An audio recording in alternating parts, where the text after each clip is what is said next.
Hi అండి, ఇది చూసారా ఎప్పుడో పొలం నుంచి వచ్చింది. ఎప్పుడు చెప్తూ ఉంటాను కదా తేనె బొప్పాయి అని. ఈరోజు ఈ బొప్పాయిని పీల్ చేస్తుంటేనే ఈ కలరు, ఈ టెక్స్చరు, ఈ తేనె ఎలా ఉంటుందో అలాంటి కలర్లోనే ఉంది. అందుకే మీ అందరికీ చూపించాలనుకున్నా. ఇది కట్ చేసి దీని టేస్ట్ ఎలా ఉందో ఒకసారి చూద్దామా?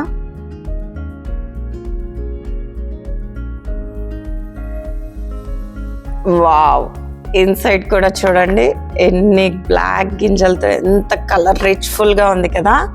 ఇక దీన్ని మనం టేస్ట్ ఎలా ఉందో ఇప్పుడు చూద్దాం. వావ్, నిజంగా దీంట్లో హనీ మిక్స్ చేసామా అన్నంత స్వీట్గా ఉందండి.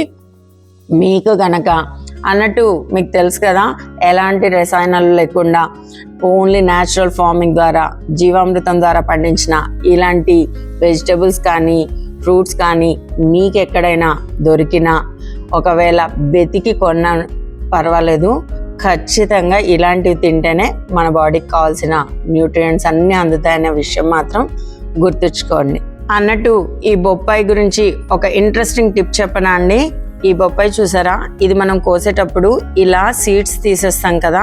ఈ సీడ్స్ తీసేటప్పుడు ఇలా స్పూన్తో తీయండి. ఈ స్పూన్తో తీసిన తర్వాత ఈ కింద మీకు ఏదైతే వైట్ టెక్స్చర్ ఉంది కదా, ఈ వైట్ టెక్స్చర్ని మాత్రం అస్సలు తినకూడదంట.